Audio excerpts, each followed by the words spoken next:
listener production. A warning. This episode contains graphic references to violence against women. Help is always available at 1-800-RESPECT. Dial 1-800-737-732 or dial LifeLine on 13 11 14.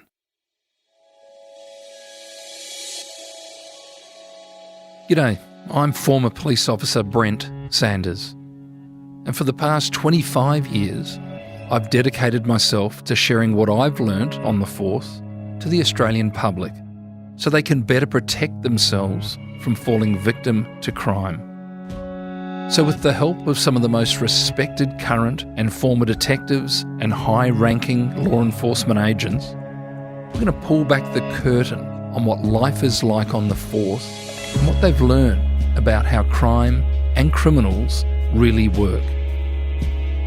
These are real stories from real detectives. This week, gang warfare in the heart of New Zealand's major cities.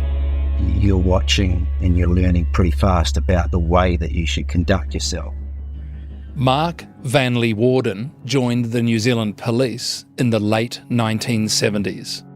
This was a tumultuous time as gang-related violence, drug importations and serious crime were on the rise. Police would enlist undercover operatives to infiltrate criminal networks and take them down from the inside. It's quite a steep learning curve because fairly early on you need to be able to act like the people that you're targeting. To start, we'll go back to the late 1970s and hear how Mark went from everyday copper to covert criminal. It was a bit of a surprise really because I was doing general duties and I was in the watch house ready to go out on a normal shift in an I car, and this detective sergeant came in and said, could I have a word with him? And then he said to me, are you interested in working undercover? You've been identified as someone that might be interested in doing that. I don't know if that was because I was rough in my uniform or whatever. I sort of agreed almost straight away, and you don't really know when you consent to working undercover what that's going to be like. It's really impossibly uninformed, the consent you give, because you never know what it's going to be like and what that's going to mean for you in later life. So in some ways it's playing Russian roulette with your personality. I must say also that the police, they don't really know what the operation's going to be like either. So off I went from Dunedin to an undercover course at the top of the South Island, and we flew in there by seaplane. You'd have been early 20s, maybe 20, 21. What do you tell mates? What do you tell the footy coach, the blokes at the footy club, or if you're in a relationship? How does that work? At that time, New Zealand had a total immersion undercover program, so it's not as if you just put on a leather jacket and go down the local pub and buy some stolen gear. You go into that scene, that criminal scene, and you basically don't come out again. So you live as a criminal, and your operator is your only contact, who's a detective, is your only contact with the outside world. So when I left, I just basically disappeared. So I said to my rugby coach, I can't go. I couldn't make I went to the first training, couldn't carry on with the team from there on in. You can give information to your family because, like your parents, as I did then because I was 20, you can give information to them because they're a support structure for you when you do come out a couple of times during the course of your operation. When you went down to Marlborough there, which for those unfamiliar with it, it's at the top of the North Island, Marlborough Sound. It's, you can take the old ferry from the Wellington across into Picton there, and it's a very remote area. You're down there with others. They'd be other cops of similar age to you, or what was the mix of people that were at that undercover seminar or training program? So there's other prospective agents that go to that. I mean, not giving away anything confidential because things have changed from then, but essentially we flew into a remote venue by seaplane. And at that seminar are other prospective agents and prospective operators who run the agents. And then there are senior police there as well, very high-ranking police too. And then you run through specific covert techniques by former agents. So it's the former agents that essentially run the seminar in conjunction with the former operators. So that's how you learn about it. And those that are running the seminar are looking for specific attributes that will fit specific jobs. So the operators that are there too are looking for the agent that they might want to work with. So there's a bit of sort of jostling for position in those at that time as well. How long does this course run for? Is it a couple of days? Is it a couple of weeks? How long are you in a course like that? It's normally about 10 days to 2 weeks.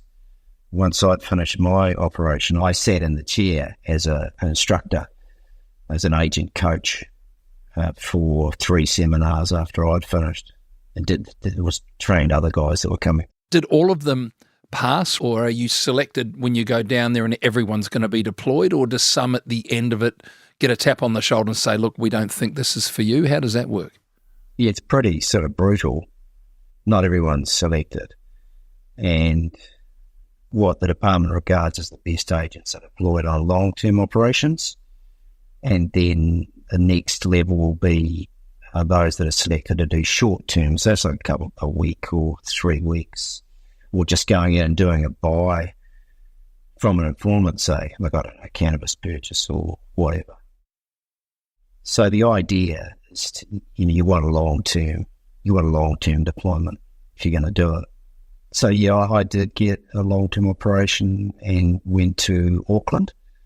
I'd never even been to Auckland before. I only come from a small town in the South Island, so it's a bit of a shock to me. I was lucky because the operator that I got teamed up with was a great guy and we got on good. So you get to Auckland.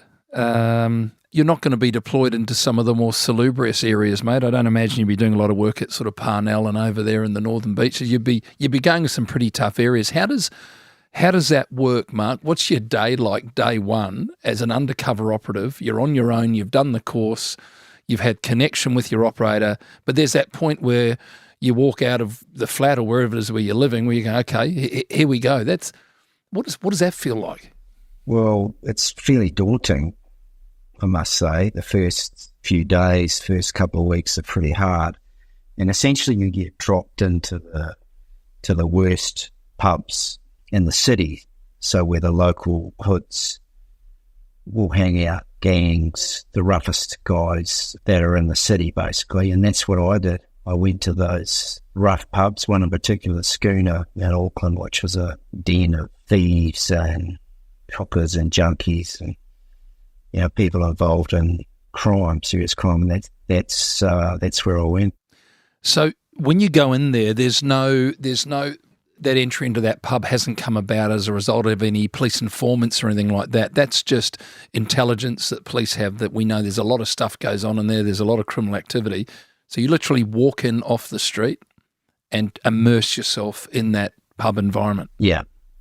So I was quite a good pool player, so that helped me with my penetration because I could go and play pool.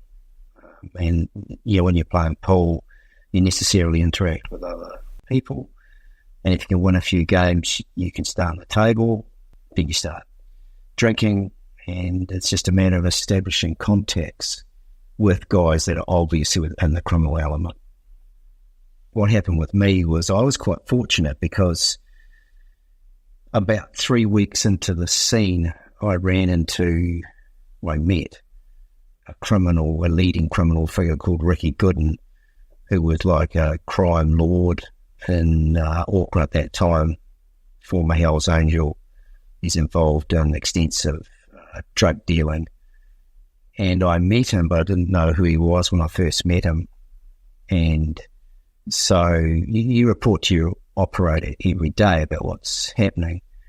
And I said to him I'd met this guy, and I described him to him. And He said, that my operative was, he kept pushing. He's quite excited. He said, has he got a wooden leg? I said, I didn't actually notice. I said, no, I don't know if he had a wooden leg or not.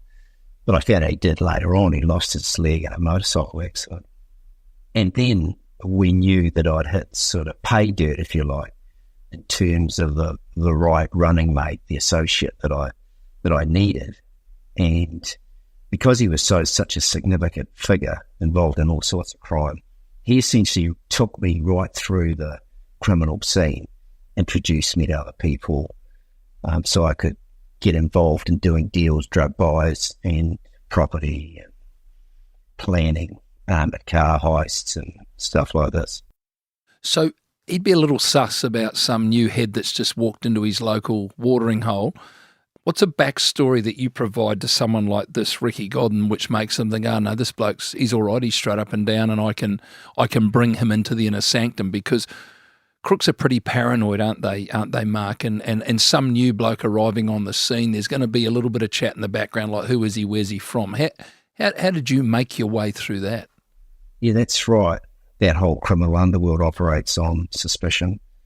And so you have to have a cover that is going to be foolproof. So my backstory was that I was like a trust fund kid from the South Island and had gone off the rails, essentially. So that explained why I wasn't working. That explained why I was hanging around doing nefarious activity.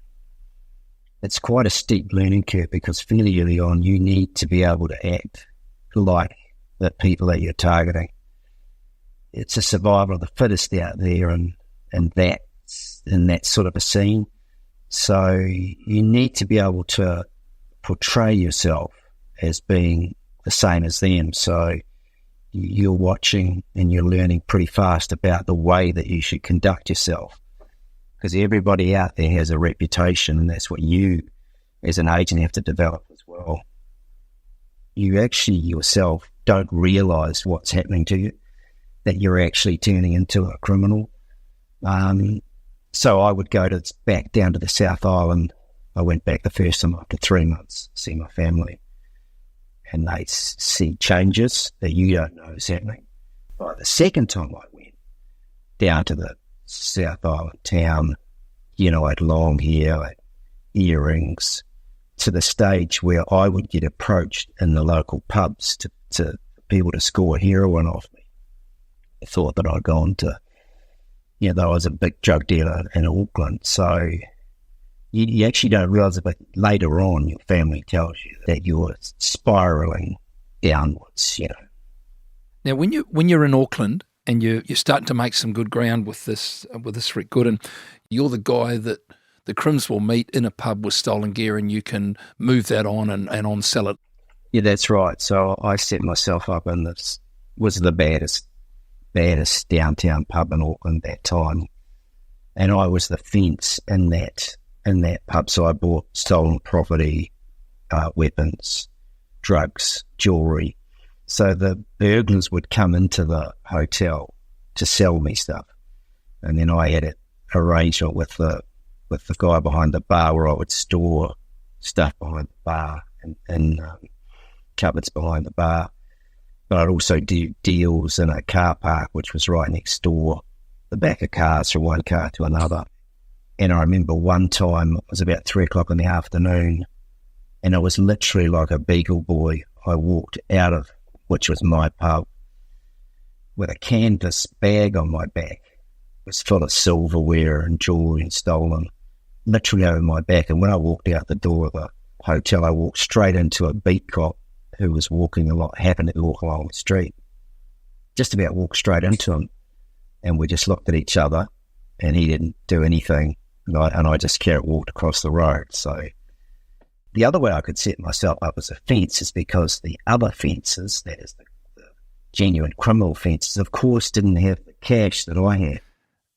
And you must be having to collate all sorts of records and notes of offenders, of offences committed, because there comes a time where all of this work that you're doing has to make its way through a brief of evidence into a courtroom.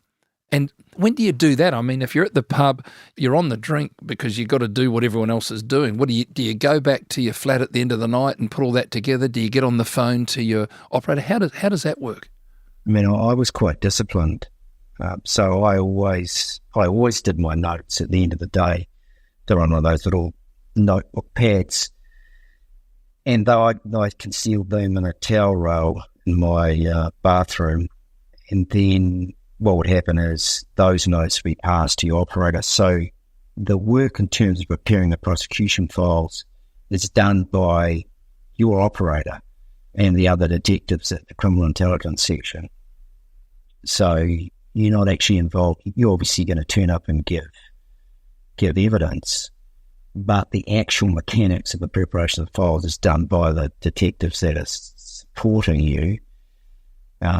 So the idea there is to not overlay the agent with too much. He's out there, he or she is out there to make the connections, do the buys, do the notes. But what I would do is every time I did a transaction, so if I bought electrical equipment or guns or jewellery, I would take that and I'd meet secretly with my operator. He would then take charge of what would then now become exhibits. And at that time, we would sit down and do a statement right there and then. So it's contemporaneous for the purposes of the later court proceedings. Now, Mark, you mentioned you're coming out of there with a sack full of bloody stolen gear over your shoulder and you bump into a young beat cop and who's, for whatever reason, doesn't stop you, doesn't do anything. But the police have no idea that you're there. No one has any idea that you're there. Was there ever a time, were you ever interviewed by the police? Were you ever questioned by the police? Were they doing hotel visits and things like that? I mean, you wouldn't be the first UC undercover operator that has been actually arrested by the police and then had to be. I actually arrested an undercover guy myself when I was in the job. I was in the riot police, and we went into a big punch up in a Black Power pub, and I ended up arresting a Black Power associate, and he put up a hell of a punch up, and we got him out of the pub into the back of the van, the whole 9 yards. He was charged, and I think 2-3 days later, I came back in, and there was a note from headquarters saying he was a police operative, and nothing further happened. Anything close or like that happened to you, Mark? Yeah, I came to the attention. Well, I always came to the attention of the police because Ricki Goodin and the guys that I was running with, who were associates with his, were big time drug dealers and well known to the police. So I got tipped out on the street quite often. So if I was in a pub, there's a detective sergeant, a couple of detective sergeants in particular that didn't like me. And they thought it was amusing later on that I was an agent. So every time they saw me, they would tip me out. So if I was in a bar, I'd get taken out, the hands against the wall, and searched, and the boots tipped out, and all of that sort of stuff. And then one time I was actually driving in downtown Auckland, and I was with Rick and another couple of standover guys in the car, because by that time I was using my own bodyguards to protect me when I was doing deals and stuff. And a cop from a local wharf police station, foolishly, because we were coming speeding out of a pub sort of sideways in a car that I was driving, he stepped down the road and tried to stop me with a torch. And so I just obviously, to enhance my cover, kept going. And he luckily just got out of the way. Otherwise he would have been run down. And then we went out to some pubs out south, and then all of a sudden the balloon had gone up about my car, and about 4 hours later we got stopped by armed police and dogs, and there was about 5 cars there. And so I got taken into the station and interviewed with Ricki. And so that was a matter of, because it was getting to a situation where I thought I might have a rough time in that police station. So when I was getting a call to a lawyer, of course my call was to my operator. And then he came down and use the cover of that I was an informant, and it'd be helpful if I was back on the street. Sort of, as opposed to, you wouldn't say that I was an agent. Yeah, and then Ricki came out as well, and then that really reinforced my cover even more, because we escaped the wrath of the local federales. So, Mark, you're almost 12 months of your life in this environment. It's a very, very torrid environment that you're in and day out. Labor Day, 1979, your undercover operation took a very bad turn. Can you just walk us through what happened there? Yeah, so I was in a central hotel with Rick and his girlfriend and a Black Power associate called Joe, and Paula was drunk and high on pills, and Rick was not very happy about that. And so he made some comments to her, and then there was a bit of tension between the Black Power guy, Joe, and Rick. And so there was a scuffle on the floor of the station hotel, and Rick lost his leg, flew off as part of the fight, and he became like completely incensed about what had happened. The bar manager was screaming out about calling the police, and it was getting quite sort of heated. And so I grabbed Joe, the Black Power guy, and went to go one way out of the hotel. And what Rick did, he took out his hostility on Paula and stabbed her with a switchblade knife. And she staggered out to this happened just in the foyer out on the street on Anzac Avenue in Auckland City. He stabbed her a couple of times straight through the heart. And the irony about that was the switchblade that he killed her with was a switchblade that I'd actually taken off him about 2 weeks before, because we didn't want him getting locked up for an offensive weapon and getting taken out of the scene. So it was that knife that he stabbed her with. I didn't know she was dead until later on. Joe and I went out to South Auckland to a nightclub.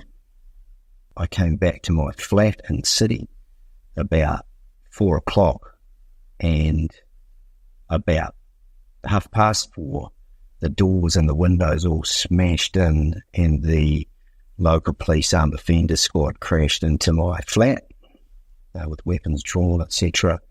And I just freaked out, couldn't know what was going on. And they said to me, "Your mad mate, Ricki Goodin, has killed his girlfriend down the city." So they're actually coming to secure me, because they didn't know where I was at that time. So I was spirited away to make a statement about what had happened, and essentially the operation terminated at that time.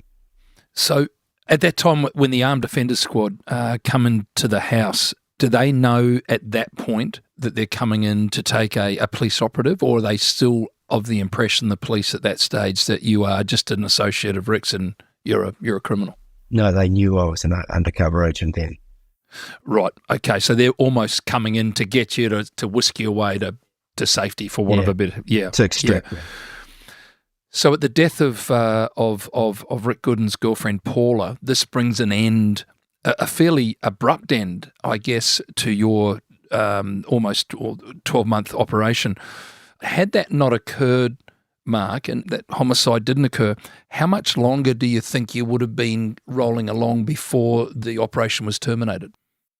It wasn't actually terminated right then either, because the word was out on the street, and I'd obviously given a statement as a cop because I am to the police. So, but the word on the street was that I was like a narc, and so we needed to contradict that, because we had to make sure that the other offenders, that evidence had been gathered, were still going to be around the place when we did the termination, because the termination was structured, as you know, to make sure that the addresses are known, etc. So the call was made to me to go back into the schooner after the murder, even though that was going to be dangerous, and the word was that I was a narc, I didn't want to do that, obviously. And so there was every part of my fibre was that I shouldn't be going back in there because I might not come out again. You know, I had a lot of faith in my operator and the COS detectives, and I knew that it was important for the operation for me to go back in. So I went back in. And there was an enforcer sitting at the bar called Wana Nepia, who was well known, dead now. And I sat at the bar beside him, and I said, "Hey, how's it going?" He said, "Oh, not that good." And I said, "Oh, what do you mean?" He said, "Well, I've been told I've got to fix you up, take you out because of this. You know, you narked to the cops about this murder." So that was a bit tricky. And so I said to him, "Oh, you know, mate, we had done a lot of deals before on property and drugs and stuff." And I said, "Well, we've done deals for a year, mate, you and I, and you're still walking around." And he sort of softened a bit. He said, "Oh, yeah, that's right." And I said, "You know, Ricky's mad, and it was only a matter of time before he killed his missus." He goes, yeah, that's right. So I wouldn't be a narc in those circumstances, would I? No, you're probably right. So I drank one more quart of, I remember it specifically, one more quart of Lion Lager. And then I said to him, "Oh, well, mate, I gotta get going." And thinking that I'm not going to get out because there was other guys in there that were associated with him, including his nephew. And his nephew, I'd actually hit him with a bar stool in the early part of my operation to sort of enhance my cover. And I thought this could, but anyway, I walked out, and that's when it did terminate. Geez, mate, that's got to be one of the hairiest environments for any undercover cop going and being put back in an environment where, okay, they're not at that point saying, "Oh, you're a copper," but you're only half a step away from it, being an informant to the police. And geez, that's a tough call. That's a tough call, Mark. Yeah, in some ways, you're better off being an undercover than a narc, because a narc's like the lower than the low, where there's an undercover. After I terminated, so some guys said to me, "Oh, you did a good job in taking us down. We never knew that you." So yeah, it was pretty hairy. So then you get out of that. At that stage, I'd imagine Ricky's locked up. He'd be in custody, wouldn't he? So did you ever speak to him again? Did you ever have a communication with him again, or was that it? Yeah, I did actually after that. So I gave evidence against him, and he was sentenced to life imprisonment for the murder. And that's the first time in New Zealand that someone had got life imprisonment from an undercover agent giving evidence. I did see him in the prison after that, but just briefly. But then we actually saw him later on through my company I ended establishing after the police. And my wife at the time actually, who ironically was the first police officer who attended on the scene when Paula was killed. We actually subsequently worked together, talk about fact being strange in fiction. She actually spoke to Rick later, like 15 years later, said, "Oh, I knew this guy, this undercover guy." And he goes, "Oh, yeah, I remember." So she had a discussion with him, and he's the one that had killed the woman that she attended at as the first attending police officer. You gave evidence against Rick. As an undercover operative, do you have to give any evidence at all in court for any of these other 100, or is it all tendered via brief and stuff like that? Most of them pleaded guilty. I had a contract on me for $80,000. So every time I gave evidence, there were snipers on the roof, and I had bodyguards when I was in court. So, you know, I did give evidence to some of them, but then some of them would also plead guilty prior to the trial.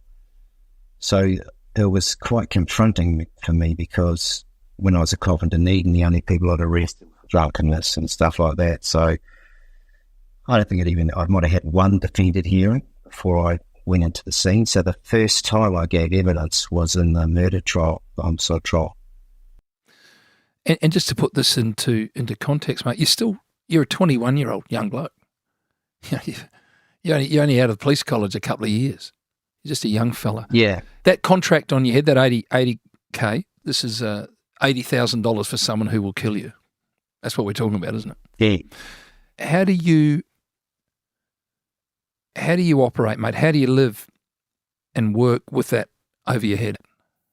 I suppose because I was so young then, it was part of my life, and I actually never thought it was anything special or unusual until I would speak to people about it.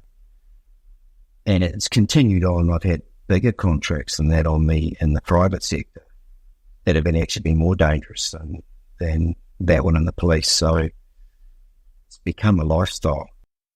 What happens to a 21-year-old undercover police operative who comes out of that? There's that contract literally on your life. You're giving evidence. You've got to be taken away from that at some point. You've got to be removed from that environment in Auckland. What do the police do to support you? The support at that time, it's completely different now. There's a lot more cognizance upon the effects of that type of work. But at that time, there wasn't a lot of support. There's a bit of screening prior to being in the scene to make sure you are the right personality. But what I did personally was I just dropped out into a little shack in the South Island for 6 months and basically didn't even emerge from that shack. I'd come out, get my hand on a newspaper, go for a run. And that was the way that I used to come through it. At the termination day, what happens is you get wheeled out to the offenders where they're all in the police station in different interview rooms. And so you get wheeled out and they say that the interviewing detective will say, this is the undercover agent, here's a photo of him. And they would say, no, I don't believe that he's an agent. And you'd say, well, no, he isn't. They say, no, I don't believe it.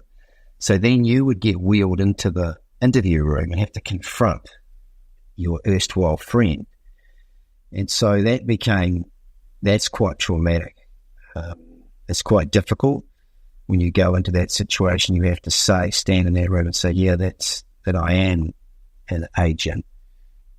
And I had one female offender that she just flew at me across the interview table to try and scratch my eyes out or something. So that was her. But then the other strange thing about when I went back into the CIB was that comment that I'd made earlier about how some of these guys, the old school criminals, not those today, would say, oh, that was a good job you did on us. Did a good job on us. We didn't know that you were a cop. So they had a grudging respect. So what then happened to me when I was in the police and back as a detective in Auckland was some of these guys would say they wanted to speak to me. Oh, I'm going to speak to him because he knows what it's like out there in the scene. I'll tell him. So these weird calls would come in the middle of the night and I'd be called out and speak to, over some sort of cocaine deal or something. My impression, and every case is going to be different, Mark, is that oftentimes what I saw is guys that did what you did and went under for the length of time that you went under.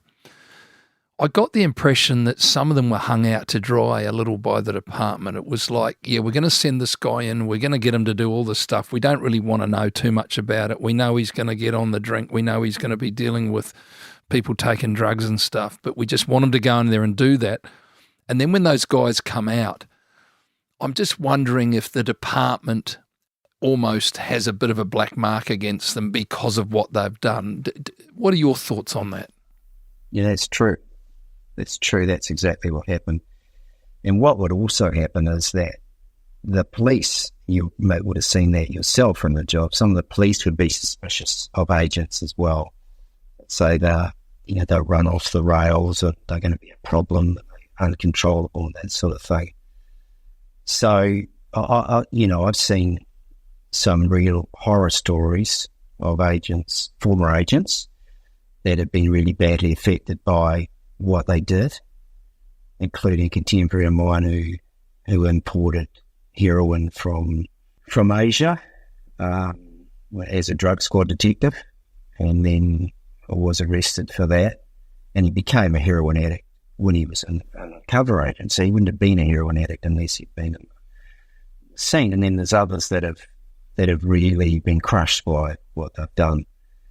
So from a personal point of view, what I tried to take was the best parts of that role, and make the best of that. And because what you learn, I went in at 20 and finished at 21. Well, essentially that's 10 years of living. You go from 20 to 30 in a year. So you lose quite a lot of your youth. So you need to take the best part of that and use it for later in life, which is what I tried to do, particularly in business, because you learn to assess people, you learn to assess environments. You have to survive.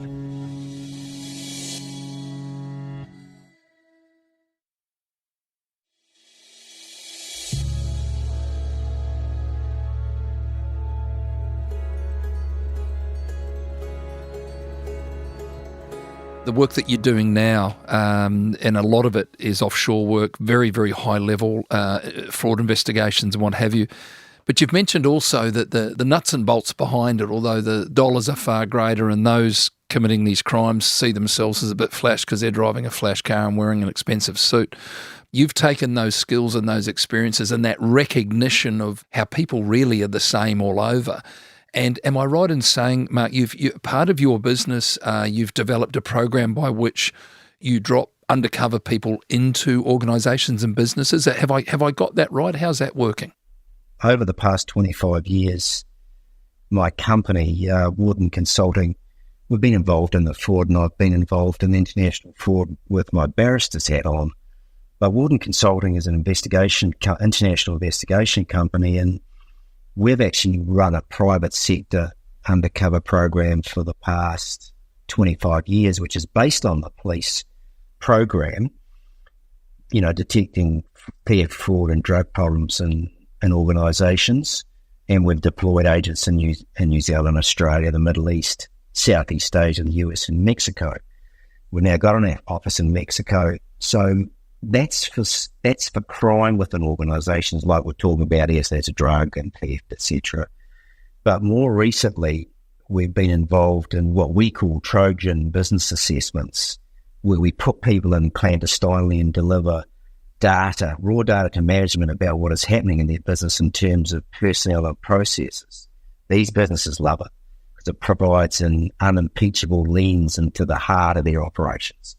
And it's no doubt the case that undercover operations are the very best investigative technique out there, and that over time, the reliance on technology, both in the police and the private sector, has meant that the traditional skills of using undercover agents is not happening as much as it did before with the reliance on technology. So we've gone back to that thing where you get that really strong evidence where you're sitting across the table from someone and they tell you what's happening. Alan Duff was the creator, a very well-known name in New Zealand, creator of Once Warriors. He reached out to you about writing a book about your time in the police. Can you tell us a bit about that, Mark, and what eventuated with that? Yeah, it was talk about Once Warriors. Yeah, I found that quite confronting, that movie. But to your question, yeah, what happened was, out of the blue, Alan Duff was living in France, and he reached out to me. He'd seen a media article about me, and as you say, he said, could he write a book? I gave him material, and we had a number of meetings and talked about stuff, and so off he went to write the book. And then he came back to me, and he said, I can't write the book because it's not my story, it's your story. And he said, so you need to write the book. And actually part of it, when I was writing the UC stuff, was quite confronting because I had to revisit a lot of the stuff that I'd been through. But I wrote the book and it got published. it hit the New Zealand bestseller list. It's called Crime Time.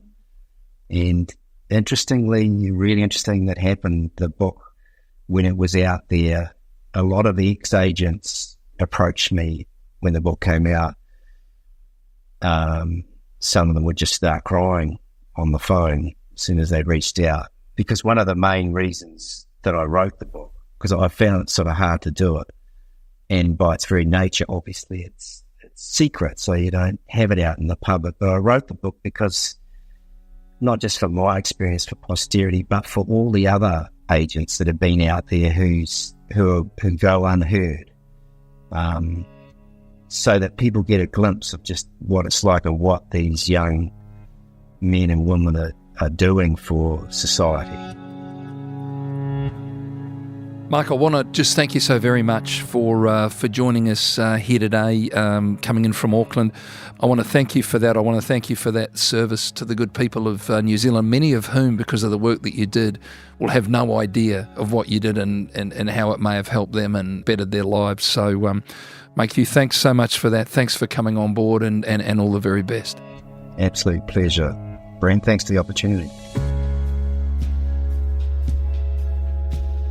Crime Insiders Detectives is a listener original production. It's hosted by me, Brent Sanders, produced by Ed Goodin, and sound designed and imaged by Link Kelly. If this content affects you, the number for LifeLine is 13 11 14.